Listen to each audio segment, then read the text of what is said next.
శ్రీమాత్రే నమ. జయ గురు దత్తాత్రేయ నమ. ఈ వీడియోలో మనం మార్చి 31వ తారీఖు నుంచి ఏప్రిల్ 6వ తారీఖు మధ్యలో జరగబోయే వార ఫలాలు కన్యారాశి వారికి ఏ విధంగా ఉండబోతున్నాయి అన్న విషయాన్ని మనం ఈ వీడియోలో పంచుకుందాం. మరి కన్యారాశి వారికి ఈ వారం 6వ స్థానంలోకి కుజగ్రహ ప్రవేశంతో శని కుజులు 6వ స్థానంలో ఉండడం వలన ఖచ్చితంగా జాతకుడికి ఎంత గొప్పవారి మీదైనా విజయం సాధించే అవకాశం ఉన్నది. అయితే వృత్తిలో మరి సహ ఉద్యోగుల నుంచి కానీ అధికారుల నుంచి కానీ ఇబ్బందులు ఎదుర్కోవడం జరుగుతుంది. అయితే అతి కష్టం మీద మళ్ళా మీరు మీ యొక్క వృత్తిలో ఉన్నటువంటి సమస్యలను కూడా అధిగమించి మీరు వెళ్తున్న మార్గం లేదా మీరు చేస్తున్న పని కరెక్ట్ అని ప్రశంసలు అందుకునే అవకాశం ఉన్నది. సో ఏదైనా మరీ దూకుడుగా వ్యవహరించకుండా సామరస్య ధోరణిలోనే మీ యొక్క వ్యక్తిగత సమస్యలు కానీ బంధువులతో ఉన్నటువంటి విరోధాలు కానీ సామరస్యంగా పరిష్కరించుకోవడం మంచిది. అంటే ఈ సమయంలో మీకు ఎక్కువగా శత్రువులు ఏర్పడడం, వృత్తిపరంగా మీ యొక్క అభివృద్ధిని నిరోధించాలనే శత్రువులు కనబడిన శత్రువులు మీ యొక్క పతనానికి ఏదో విధంగా ప్రయత్నం చేస్తూ ఉంటారు. మీ కుటుంబ సభ్యుల్లోనే వ్యతిరేక వర్గం మిమ్మల్ని ఏదో విధంగా నష్టపరచాలని మిమ్మల్ని ఆర్థిక పరంగా తొక్కివేయాలని ప్రయత్నాలు జరుగుతుంటాయి. కాబట్టి కొంత జాగ్రత్తగా వ్యవహరించండి. ఏ ప్రయత్నం అయినా ఏ కార్యక్రమం అయినా సరే 10 మందికి తెలియకుండా రహస్యంగా మీ ధోరణిలో మీరు కాముగా వెళ్ళడం బెటర్ తప్ప అది పెద్ద పబ్లిసిటీగానో పెద్ద ప్రచారంతోనో చేసుకోవడం వల్ల కంపల్సరీగా ఇతరుల యొక్క ఈర్ష్యకు గురి అయ్యే అవకాశం ఉంది. బట్ విజయం మీకు లభిస్తుంది. కానీ ఈ విజయం లభించే ప్రయత్నంలో సంబంధం లేని విషయాల్లో ఇరుక్కోవడం, ఎప్పుడో జరిగిపోయి బయటికి రావడం, ఇటువంటి అనేక రకాల సమస్యలు మిమ్మల్ని వేధించే అవకాశం ఉంది. బట్ ఏదైనా కొంత గుట్టుగా గోప్యంగా వ్యవహరించడం మంచిది. సో ఇక శుక్రగ్రహ సంచారం 7వ స్థానంలో వ్యయాధిపతితో కలిసి ఉండడం వల్ల ఖచ్చితంగా మీరు వ్యాపార భాగస్థులైతే మరి ఆ వ్యాపార సంస్థ విచ్ఛిన్నం అవ్వడం, మరి కొత్తగా మీరు వ్యాపార వ్యవహారాలు ప్రారంభించుకోవడం తప్ప పాత అగ్రిమెంట్లన్నీ కూడా రద్దు అవ్వడం జరుగుతుంటుంది. అలాగే వివాహ సంబంధించిన విషయాలు కూడా వివాహ బంధానికి ఇతరుల యొక్క ప్రమేయంతో కానీ మీ వ్యక్తిగత జీవితాల్లో ఇతరులు ప్రవేశించడం వల్ల కానీ టెంపరీగా మీ యొక్క వివాహ బంధానికి భార్యాభర్తల అనుబంధానికి అన్యోన్యమైనటువంటి వైవాహిక జీవితానికి ఒక ఇబ్బంది రావడం జరుగుతుంది. ఒక విధమైనటువంటి కళంకము లేదంటే ఒక అపవాదు మీ జీవిత భాగస్వామి మీద రావడం వల్ల అది మీ మానసిక వేదనకి అశాంతికి కారణమయ్యే అవకాశం ఉంది. సో ఏదైనా వాస్తవంగా ఉన్నప్పుడు తెలుసుకోవాలి తప్ప ఇతరుల మాటలు నిందలు నమ్మి జీవిత భాగస్వామిని ఇబ్బంది పడడం వల్ల కానీ మీరు అనవసరంగా బాధపడకుండా ఏదైనా సమస్య వచ్చినప్పుడు ఉభయులు ఒక విషయాన్ని చర్చించుకోవడం కానీ లేదన్నా ఒక మంచి వ్యక్తి ద్వారా మంచి మీడియేటర్ ద్వారా మీ సమస్యలను పరిష్కరించుకోవాలి తప్ప అనవసరంగా లాయర్ని సంప్రదించడం, కోర్టు పరిసరికి వెళ్ళడం, పోలీస్ స్టేషన్కి వెళ్ళడం వల్ల లేని సమస్యలు కొత్తగా వస్తుంటాయి. మొత్తం అప్రతిష్ట పాలై టోటల్గా ఫ్యూచర్ జీవితాన్ని నాశనం చేసుకునే వాళ్ళు అవుతారు. కాబట్టి వివాహ సంబంధించిన విషయాల్లో సామరస్యంగానే వ్యవహరించడం మంచిది. ఏదైనా తొందరపడి ఎటువంటి చర్యలు తీసుకున్నా తిరిగి మీకే అపకారం జరిగే అవకాశం ఉంది. కాబట్టి జాగ్రత్తగా వ్యవహరించండి. బట్ ఏదైనా శుక్రుడు ఉచ్చలో ఉండడం వల్ల వ్యక్తిగతంగా మీ ఆర్థిక సామర్థ్యం పెరుగుతుంది. ఒక విధమైనటువంటి అదనపు ఆదాయం లభించే అవకాశం ఉంది. అదే సేమ్ టైం అదేవిధంగా మీరు ధనం కూడా ఖర్చు అయ్యే అవకాశం ఉంది.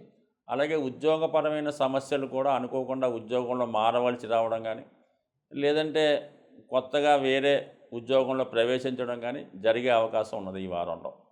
ఇక ముఖ్యమైన మార్పు ఏంటంటే దశమ స్థానాధిపతిగా రాష్ట్రాధిపతిగా ఉన్నటువంటి బుధుడు 8వ స్థానంలో ప్రవేశించడం వల్ల కొన్ని అనుకోని మార్పులు ఈ వారం మీకు ఏర్పడే అవకాశం ఉంది.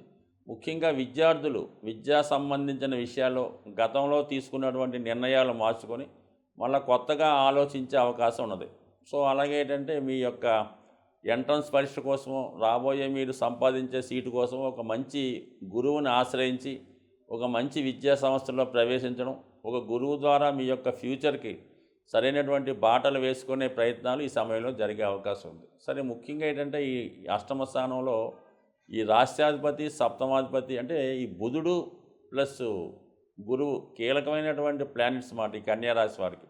4 విషయాల మీద ఈ 2 ప్లానెట్లు ఎక్కువగా కేంద్రీకృతం అవుతుంది. ఒకటి వ్యక్తిగత ఆరోగ్యం, 2 చతుర్థ భావం అంటే చదువు, వాహనాలు, స్థిరాస్తి, విద్య, తల్లిగారు.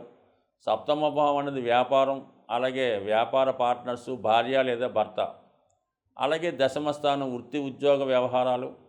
రొటీన్గా మీ యొక్క జీవనోపాధి కొరకు మీరు సంపాదించే ధనం. ఈ 4 విషయాలు అనుకోకుండా ఏదో ఒక విషయంలో కొన్ని అనూహ్యమైన మార్పులు వచ్చి కొత్తగా మీ జీవితాన్ని ప్రారంభించే అవకాశాలు కొన్ని రావడం జరుగుతుంది. పెళ్లి విషయంలో కూడా మీరు గతంలో అనుకున్నటువంటి వివాహ సంబంధం కాకుండా అనూహ్యంగా మీరు కొత్తగా ఇంకొక పెళ్లి సంబంధాన్ని చూసుకొని స్థిరపరచుకునే అవకాశాలు కూడా ఉన్నాయి. కాబట్టి ఏదైనా వివాహ విషయంలో జాగ్రత్తగా నిర్ణయం తీసుకోండి. బట్ ఏదైనా చివరికి మంచి జరిగే అవకాశం ఉంది. ఇప్పుడు మనకి ఈ వార ఫలాలు ఈ సంవత్సరంలో చివరి వార ఫలాలుగా రావడం జరిగింది. ఇక నెక్స్ట్ మంత్ వచ్చే వార ఫలాలన్నీ కూడా నూతన సంవత్సర ప్రారంభంతో రావడం జరుగుతూ ఉంటుంది. అయితే మరి ఈ కొత్త సంవత్సరం ప్రారంభం అవుతున్న సందర్భంగా జాతకాల మీద నమ్మకం ఉన్నవాళ్ళు, గ్రహాల్ని నమ్ముతున్న వాళ్ళు ఖచ్చితంగా ఉగాది రోజు అంటే మనకి త్వరలో రాబోయే ఉగాది రోజు ఖచ్చితంగా పంచాంగ శ్రవణాన్ని మీరు ప్రత్యక్షంగానో టీవీలో చెప్పినప్పుడు ఖచ్చితంగా వినడం. ఇది తెలుసుకోవడం వల్ల ఏంటంటే జాతకంలో ఉన్నటువంటి దోషాలు మీకు తొలుగుతాయి. కొత్త జీవితానికి మీరు ప్లాన్ చేసుకునే విధంగా ఆ రోజు అంటే కొత్త సంవత్సరం రోజు మీకు చాలా శుభకరంగా జరిగే అవకాశం ఉంటుంది. కాబట్టి ఖచ్చితంగా ప్రతి ఒక్కరు కూడా ఉగాది రోజు సాధ్యమైనంత వరకు కూడా ఈ పంచాంగ శ్రవణాన్ని ఏదైనా దేవాలయంలో కానీ తప్పనిసరి పరిస్థితుల్లో టీవీలోనే వినే ప్రయత్నం చేయండి. సాధారణంగా ఈ వానఫలాలు ఎంతసేపు కూడా మొత్తం మీద ప్రపంచంలో ఉన్నటువంటి జనాభా అంతా కూడా కేవలం 12 రాశుల్లోనే ఉంటారు. కొత్తగా ఏ రాశులు ఉండవు. ఎవరన్నా ఈ రాశుల్లో జన్మించవలసిందే. అయితే ఈ కేవలం గోచారం అన్నది ఏంటంటే గోచారంలో ఉన్నటువంటి ఫలితాలు జాతకంలో వాళ్ళకు ఉన్నటువంటి గ్రహాల మీద సంచారం మీద వాళ్ళకి జరుగుతున్నటువంటి దశల మీద ఆధారపడి ఉంటాయి. ఉదాహరణకి సింహరాశి వారికి రాజకీయ రంగంలో విజయం లభించే అవకాశం ఉందని చెప్తాం అనుకోండి. మరి అందరూ రాజకీయ రంగంలో ఉంటారా? ఎవరైతే సింహరాశిలో రాజకీయ రంగంలో ఉంటారో వాళ్ళకి ఇది వర్తిస్తూ ఉంటుంది. వేరే వాళ్ళకి వేరే నాయకత్వ లక్షణాలు లాంటివి రావచ్చు. కొంతమంది మీనరాశిలో ఉంటారు, వాళ్ళకి ఏదో అనారోగ్య సమస్య వచ్చిందని చెప్తూ ఉంటాం. అయితే కంపల్సరీగా అనారోగ్య సమస్య వస్తుందా? మరి ఆ ఏజ్లో ఉన్న వాళ్ళకి, దీర్ఘకాలికంగా వ్యాధుల్లో ఉన్న వాళ్ళకి రావచ్చు. లేదు కొత్తగా ఉత్సాహంలో ఉన్న వాళ్ళకి, అదే చిన్నపిల్లలకి ఖచ్చితంగా అది రాకపోవచ్చు. అంటే ఇది 12 భావాల్లో పుట్టిన పిల్లవాడి దగ్గర నుంచి 90 సంవత్సరాల దాకా ఉన్నటువంటి వృద్ధుడు సమస్తం ఈ రాశిలో ఉంటారు. కాబట్టి మీ జాతకాలు చెప్పినాయి మాకు జరగలేదండి, మీరేదో ఆకస్మిక ధనలాభం అన్నారు, మాకేమి రాలేదంటే ఎలాగొస్తుంది? మీకు ఏమైనా రావాల్సింది ఉంటే వస్తుంది. మీరు ఏమైనా ఒక డిపాజిట్ చేసి ఉంటే లేదంటే ఏదన్నా చీటీ కట్టి ఉంటే ఆ ధనం మీకు వచ్చే అవకాశం ఉంది. కనీసం మీరు లాటరీ టికెట్ అన్నా కొంటే మీకు ఆ లాటరీలో అదృష్టం వచ్చే అవకాశం ఉంటుంది. మీరు లాటరీ టికెట్ కొనక ఏది ఇక్కడ దాచుకోక ఏది రాకుండా కేవలం నిద్రలో కళ్ళ కంటే ఆకస్మిక ధనలాభం రాదు. అలాగే వివాహం జరిగేటప్పుడు వివాహ ప్రయత్నాలు చేస్తే పెళ్లి సంబంధం కూర్తుంది తప్ప ఇంట్లో పడుకొని కళ్ళ కంటే ఏ వివాహ సంబంధం నిశ్చయం. కాబట్టి ప్రతిదానికి కూడా ప్రయత్నం ఇంపార్టెంటు. ప్రయత్నం చేయడం వల్ల జాతకంలో ఉన్నటువంటి సమస్త దోషాల్ని మనం హరించి వేయవచ్చు, తీసివేయవచ్చు. ఎంత గొప్ప యోగాలు ఉన్నా కూడా జాతకుడు ప్రయత్నం లేకుండా ఇంట్లో పడుకుంటే ఏది కూడా జాతకుడికి వచ్చే అవకాశం లేదు. కొన్ని యోగాలు కళ్ళలో జరిగిపోతుంటాయి. కాబట్టి ఏదన్నా ప్రయత్నం ఇంపార్టెంటు. సాధారణంగా జాతకాలను నమ్ముతున్న వాళ్ళు దాన్ని దీర్ఘంగా చివరిదాకా చూసి మీ ప్రయత్నం చేయడం వల్ల మీరు ఆ రంగంలో ఉంటే మీకు అవకాశం వస్తుంది. మీరేదో బీటెక్ చదువుకొని ఎంఎస్ కోసం అమెరికా వెళ్ళి ప్రయత్నం చేస్తే అది జరుగుతూ ఉంటుంది. మీదేదో 10th క్లాస్ పోయి అమెరికా ప్రయత్నం వస్తే ఎలాగొస్తుంది? విదేశదానం ఎలాగొస్తుంది? అందువల్ల ఏంటంటే మీరు ఎంతవరకు అర్హులో దాన్ని చూసుకొని మీరున్నటువంటి ప్రాంతాలను బట్టి మీరు చేస్తున్నటువంటి ప్రయత్నాలను బట్టి అవి వర్తిస్తాయి తప్ప ప్రతి ఒక్కటి జరగవు. ఉన్నాయి జరగాలన్నా లేని రావాలన్నా ఏదన్నా ప్రయత్నం ఇంపార్టెంటు. సో నా ఉద్దేశంలో కార్యసాధన ఉన్నవాడు, సమర్థుడు, టాలెంట్ ఉన్నవాడు ఎప్పుడు కూడా జాతకాలను నమ్మకూడదు.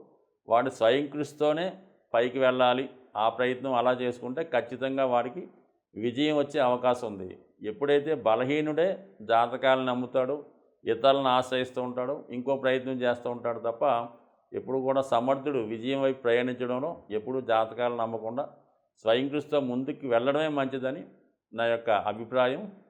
అది నిజం కూడా. స్వస్తి.